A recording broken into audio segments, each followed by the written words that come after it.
Nuevamente con ustedes.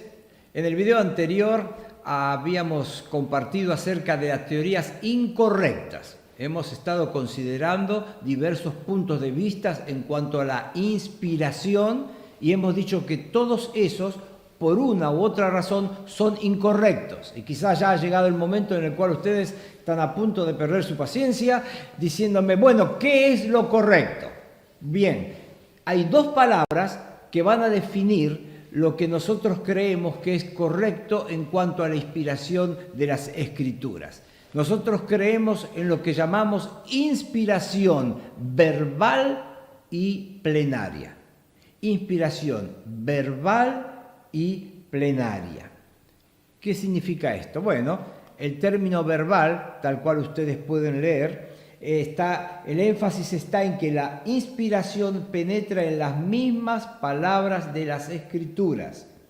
La inspiración verbal sostiene que la Biblia, en sus palabras originales, desde la primera hasta la última, es el registro exacto de la mente y voluntad de Dios tal cual quiso que fuese. ¿Ven? Entonces, el concepto que da esta palabra verbal es que la inspiración fue mucho más allá de conceptos, ideas o pensamientos como alguna teoría sugería, sino que llega a cada palabra. Entonces, a lo largo de esos 1600 años en que la Biblia fue escrita, por unos 40 autores, cada uno de ellos, al escribir lo que nosotros hoy consideramos la palabra de Dios, realmente estaba escribiendo la palabra que Dios quería que escribiese. La inspiración llega a las mismas palabras, penetra las mismas palabras de la Escritura. ¿Y qué significa la otra palabra, plenaria? Bueno, plenaria lo que indica es totalidad. El énfasis radica en que el texto entero proviene igualmente de Dios. Plenario significa total. Historia, ciencia, genealogía, etc. son todos temas de inspiración. Entonces, es muy sencillo el concepto. Nosotros creemos en que el Espíritu Santo obró en la escritura de cada palabra que el autor sagrado escribió, cada palabra. Pero no solamente en ciertos temas, sino que el término plenaria indica en todos los temas, Porque no solo tiene una enseñanza y un propósito espiritual cuando evidentemente Jesús está hablando, sino que todo tiene, aún las porciones que parecen, difíciles de encontrar una aplicación espiritual, lo tiene y también es texto inspirado por la declaración. Toda la Escritura es inspirada por Dios. Vamos a ver algunas consideraciones. Ustedes ahí en la página 9 de sus apuntes tienen algunas consideraciones respecto a este tema de la inspiración verbal y plenaria. Primero, la inspiración se aplica en forma directa solo a los escritos originales. La inspiración verbal no implica que alguna versión sea inspirada. Entonces, lo que está diciendo aquí, algo que es real, que la inspiración es esa operación del Espíritu Santo sobre el autor humano del texto. Pero obviamente, ustedes saben que ese texto fue copiado, fue traducido, y de ahí vienen traducciones y revisiones. Entonces, la afirmación que estamos diciendo es que la inspiración tiene que ver con la Escritura. No estamos diciendo que hay traducciones inspiradas. Sí, podemos decir que hay algunas versiones de la Biblia que son más recomendables que otras, sí, porque justamente no son fieles a los documentos, a los manuscritos que se poseen, pero ese es un tema que vamos a tocar un poco más adelante. Lo que queremos ser específicos, de que la inspiración tiene que ver con la escritura. La inspiración no tiene que ver con el copiado, la inspiración no tiene que ver con la traducción, pero realmente esas tareas fueron hechas de una forma tan celosa que, digamos, es lo menos difícil, el copiado y el traducido de la Escritura, lo cual realmente lo más complicado sería pensar en que Dios pueda obrar en la mente de seres falibles como vos y como yo para producir un texto infalible que es su palabra. Pero entonces es importante tener en mente esto: la inspiración tiene que ver con la Escritura, no tiene que ver con traducciones o versiones. La inspiración se relaciona, dice el segundo punto, con el escrito más que con el escritor. Claro, la afirmación es que la escritura es la inspirada, no el escritor es el inspirado. El Espíritu Santo obró sobre ciertos hombres elegidos para que su escritura sea considerada palabra de Dios. Fue inspirada por Dios, Entonces, la inspiración tiene que ver más con el escrito que con el escritor. En tercer lugar, los hombres han sido preparados por Dios para un trabajo especial. Dios usó la personalidad del escritor, su ambiente, vocabulario, entrenamiento, etcétera, al escribir la palabra. Eso es muy interesante, ¿no es cierto? Que nosotros estamos hablando de una operación del Espíritu Santo, y eso quizás nos lleva al concepto de que el hombre fue un secretario, pero no es así, porque fíjense lo que acabamos de leer: Dios usó la personalidad. Uno puede ver el temperamento de uno u otro escritor a través del escrito. Dice, usó la personalidad, el ambiente, vocabulario, entrenamiento. Es decir, utilizó todo lo que formaba parte de la persona y su contexto para producir eso. Es muy interesante la cita de Hodge. Él dice, primero creó al hombre y lo dotó constitucionalmente con todos sus poderes racionales, es decir, mentales, emocionales, estéticos, morales y volitivos, de voluntad. Luego trajo a la existencia ciertos hombres con los requisitos necesarios para escribir ciertas partes de las Escrituras y los ubicó bajo las condiciones históricas específicas y en sus posiciones precisas en cuanto a la sucesión de los escritores sagrados, dándoles el grado y calidad justa de experiencia religiosa, de guía providencial natural, de revelación sobrenatural e inspiración necesaria para estimular su actividad libre y determinar los resultados como él quería. Esta cita es para analizar, releer, repensar lo que está diciendo. Habla así de la creación del hombre, cómo Dios hizo al hombre, sí, muy bien. Pero después de esos hombres, Dios trajo a algunos en cierto momento especial, específico, claramente determinado. Es decir, Dios trajo a la vida a Moisés, con entre otras cosas, con el propósito de escribir los primeros 5 libros, lo que llamamos el Pentateuco. Pero fíjense, Dios utiliza el hecho del contexto en el cual Moisés nace. Utiliza la educación que como un hijo adoptivo de la hija de Faraón él tuvo. Recuerden que hasta los 40 años él estuvo en Egipto. Él utiliza la experiencia del desierto de Moisés para serenar su carácter, darle paciencia, para la tarea que después iba a desarrollar, sacar el pueblo de Egipto y llevarlo y conducirlo por el desierto.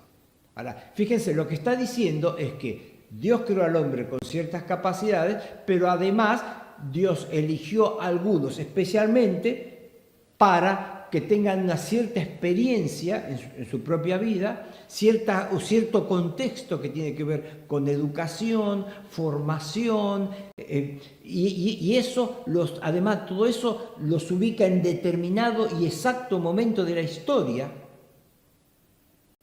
En determinado momento de la historia, le da la experiencia con Dios necesaria y de alguna forma genera, estimula, pero fíjense cómo concluye la cita, su actividad libre, y determinar los resultados como él quería. Fíjense, por ejemplo, cuando el apóstol Pablo escribe 1 Corintios, él en ninguna forma expresa otra cosa que no sea su deseo de escribir a causa de las noticias que él ha escuchado. Él dice, versículo 11 del capítulo 1 de 1 Corintios, he sido informado acerca de vosotros, hermanos míos, por los de Cloé, que hay entre vosotros contiendas, que cada uno de vosotros dice, yo soy de Pablo. Es decir, a Pablo le llega esta información.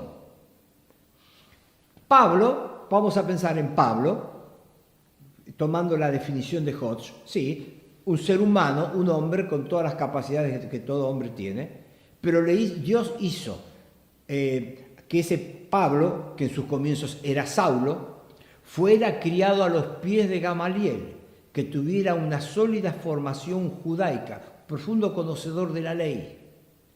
Pero además le dio esa experiencia de en el camino a Damasco encontrarse con Cristo, llegar a conocer a Cristo y recibir ese gran, digamos, ministerio a los gentiles. Ahora él está recibiendo una noticia que una de las iglesias por él fundadas está con graves problemas. Entonces, no fue que después de escuchar lo de Cloé, de pronto la mano de Pablo se mueve y Pablo mira su mano sin comprender qué está pasando y dice, rápido, rápido, un papiro. Y ahí empieza a moverse la mano. No, por supuesto que no. Todo este contexto, todo este trasfondo, todo lo que estaba pasando, guía a Pablo a escribir. Y si yo le preguntara a Pablo, Pablo, ¿quién escribió esta carta a los Corintios? ¿Sabe lo que diría Pablo? Yo la escribí. Yo la escribí. Entonces, si uno dice, esta carta es la carta de Pablo a los Corintios, la afirmación es totalmente correcta. Porque la actividad de Pablo fue de una forma libre. Pero, fíjense, estimular la actividad libre y determinar los resultados como él quería. Pero, si yo pudiera consultar y preguntar al Espíritu Santo, ¿quién escribió la carta a los Corintios? El Espíritu Santo diría, yo y Pablo. ¿Ven? La doble autoría, porque todo el contexto, todo genera en Pablo el deseo, él ve la necesidad de escribir esa carta hacia los Corintios. Pero en el momento de escribir la carta, el Espíritu Santo obra definidamente en la mente de Pablo y cada palabra que Pablo es la que el Espíritu Santo de Dios quería que él escribiese. 4.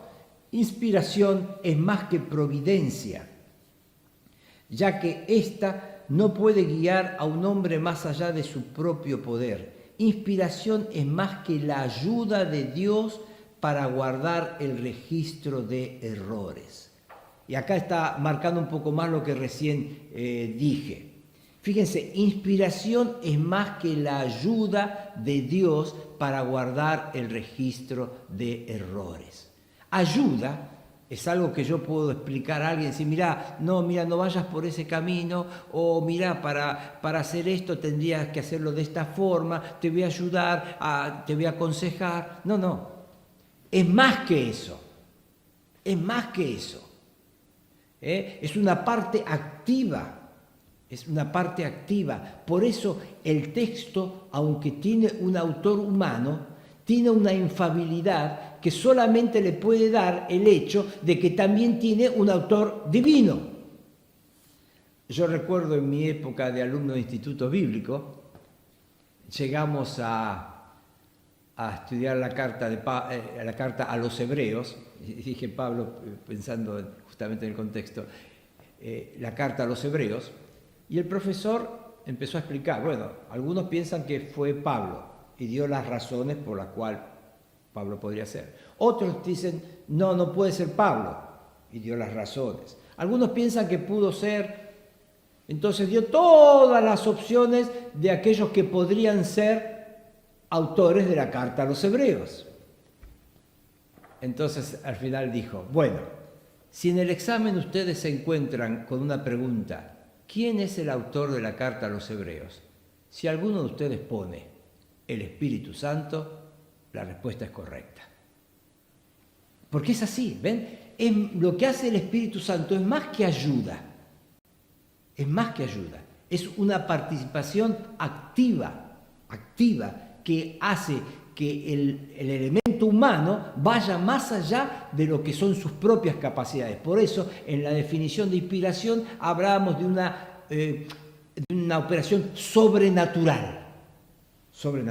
Y eso es lo que le da a la Biblia su carácter de infalible, inerrante, como vemos aquí, librada de error. Quinto punto. Aunque toda la Escritura es inspirada, no toda es de igual importancia. Sin embargo, Dios quiso, que todas las palabras estuviesen presentes. Este es algo muy importante. No toda la Escritura es de igual importancia. Por supuesto que sí. Y esto no es una forma de desmerecer la Escritura. No, porque la Escritura no tiene el mismo propósito. Voy a darles un ejemplo. Vayamos a Eclesiastés, por favor. Busquen en sus Biblias Eclesiastés capítulo 3. Eclesiastés capítulo 3.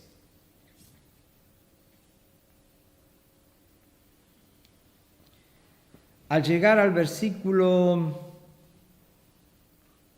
18, Eclesiastés 3:18, se van a encontrar con esto. Dice Salomón, dije en mi corazón, es así por causa de los hijos de los hombres, para que Dios los pruebe y para que vean que ellos mismos son semejantes a las bestias. Porque lo que sucede a los hijos de los hombres y lo que sucede a las bestias, un mismo suceso es.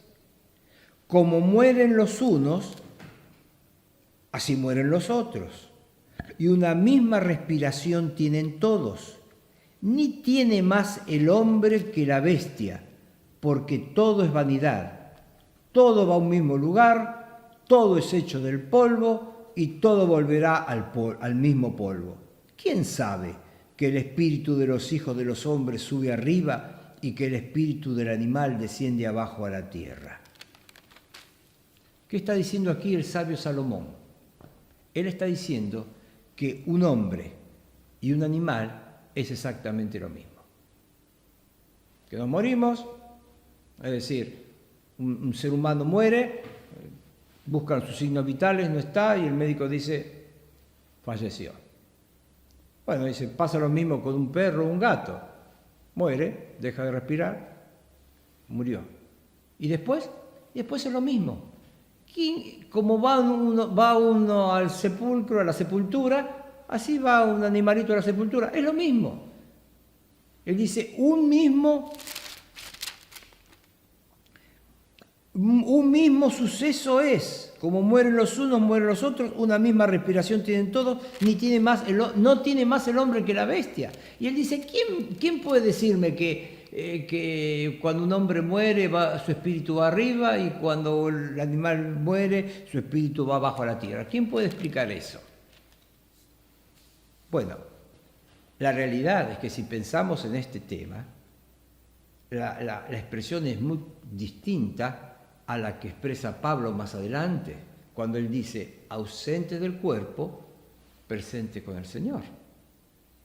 Y esa es la convicción que el cristiano tiene. Ahora, ¿es diferente a esto? Sí, es diferente.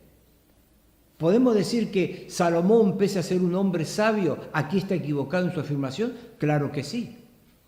Pero hay que observar todo el contexto. ¿Ven? Todo el contexto de Salomón. Salomón comienza muy bien, pide sabiduría, Dios le da sabiduría, es admirado por su sabiduría, pero cuando nosotros estudiamos lo que nos dicen los libros de las crónicas sobre Salomón, él comienza a dar pasos. Quizás por su sabiduría, él piensa que tiene algunos permitidos y que él puede ir donde no se debe ir. La ley marcaba claramente que los reyes no tenían que tener muchas riquezas. Y él fue el que más amontonó riquezas. Claramente decía que no tenían que juntar muchos caballos, porque eso implicaba volver a Egipto. Dios no quería que volvieran a Egipto, y él lo hacía, aún traficaba, traía caballos para él, para las naciones vecinas. La ley decía que un rey no tenía que tener muchas mujeres, y llegó a tener 1000. Entonces, él fue haciendo un montón de cosas, desobedeciendo pautas muy claras que Dios había marcado en su palabra para los reyes. Y eso hizo que su comunión con Dios se cortara, al punto tal que llegó a convertirse de alguna forma en un idólatra, en un pagano, arrodillándose frente a los ídolos que alguna de sus esposas adoraba. Fíjense a dónde llegó este hombre. Y este hombre que comenzó también pidiendo la guía, la bendición de Dios, y que en momentos finales de su vida está tan lejos de Dios, piensa de la vida como está en Eclesiastés. Y en Eclesiastés hay muchos conceptos así, tremendamente pesimistas. Y aún este concepto, el hombre, y por eso algunos, inclusive en el día de hoy, tienen este concepto. Pensando en la muerte de un hombre, de un ser humano, muchos dicen, muerto el perro se acabó la rabia. Sí, pero el hombre no es un perro. Pero Salomón pensaba que sí. Ahora, Salomón estaba equivocado. Ahora vamos a nuestra materia, porque no estamos aquí para estudiar Eclesiastés, ni Salomón, estamos estudiando bibliología. Estamos diciendo que toda la Escritura es inspirada por Dios. Y ahora la pregunta es, estos versículos, donde Salomón expresa conceptos diferentes a los que siglos después diría Pablo en cuanto a lo que sucede después de la muerte del creyente, ¿estos versículos es un texto inspirado?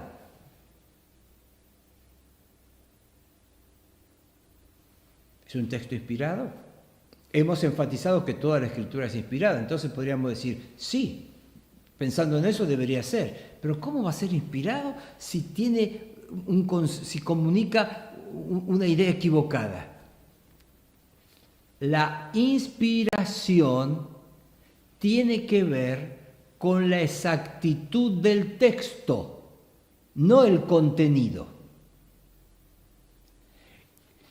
Yo creo que Eclesiastés es un tremendo semáforo para cada uno de nosotros.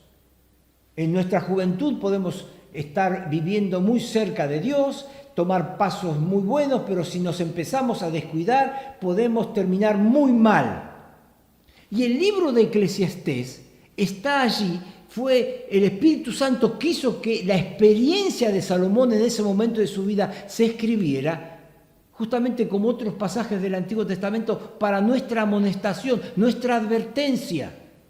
Entonces, el concepto que aquí comunica Salomón es incorrecto. Sí, de acuerdo. ¿Y qué significa el hecho cuando yo digo que este es un versículo inspirado? Significa que cuando yo leo que Salomón piensa que lo que le pasa a un hombre, a una bestia, es lo mismo, el hecho de que sea palabra inspirada de Dios me da la garantía de que sí, realmente Salomón pensaba esto.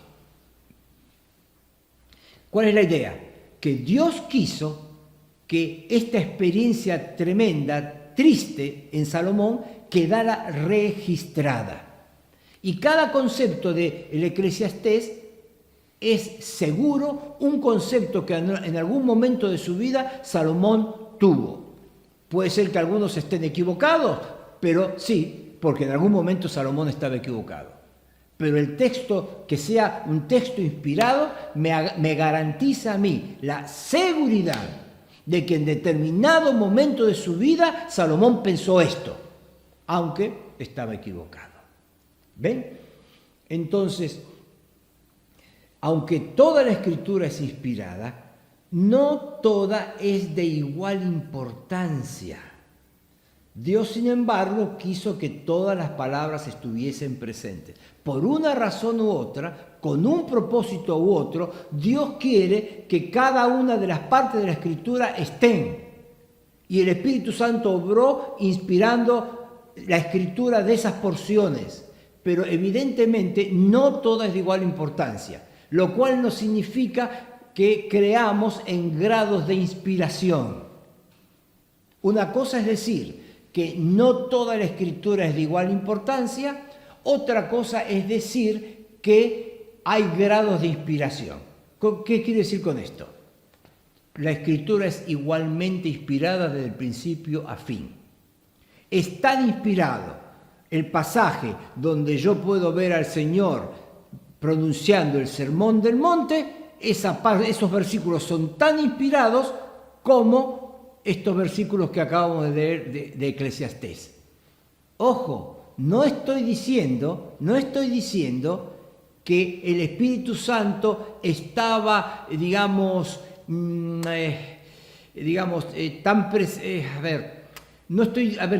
quiero ser claro, no quiero confundirles al intentar aclararles. El Espíritu Santo obró sobre la mente de Mateo, porque el Señor no escribió ese discurso, el Señor lo pronunció. El Señor estuvo sobre la mente de Mateo al registrar ese discurso. Y el Espíritu Santo de Dios también estuvo sobre la mente de Salomón cuando quiere que su pensamiento sobre la vida quede registrado. Ahora, si vos me decís, ¿qué es de más bendición? ¿El Sermón del Monte o estos versículos de Eclesiastés? Obviamente el Sermón del Monte. ¿Qué significa entonces? ¿Que eso es más inspirado que el otro? No. Es igualmente inspirado por Dios. Dios quiso que en nuestras Biblias tengamos el Sermón del Monte, pero también quiso que tengamos el pensamiento que sobre la vida en algún momento el rey Salomón tuvo. Entonces, aunque toda la escritura es inspirada, no toda es de igual importancia. Sin embargo, Dios quiso que todas las palabras estuviesen presentes. Aunque toda la escritura sea inspirada, la presencia de una afirmación no hace necesariamente que esa afirmación sea verdad. Puede ser expresada por Satanás o por un ignorante, sin embargo, están declaradas con exactitud y para un cierto propósito. Y sobre este punto vamos a extendernos un poco más al llegar al próximo video. Pero como siempre, déjenme que les deje un versículo del Salmo 119 con el deseo de que sea meditado, como siempre les digo, subrayado en sus Biblias, pero guardado en su corazón. No es para el examen, es para la vida. Memoriza este versículo que será una bendición. Sea mi corazón íntegro en tus estatutos, es decir, sin fisuras, sin rajaduras, para que no sea yo avergonzado. Una vida que garantiza que no va a haber vergüenza es aquella que se construye dentro de los parámetros de la palabra de Dios. Una vida íntegra ante Dios. Dios te bendiga. Hacemos una nueva pausa.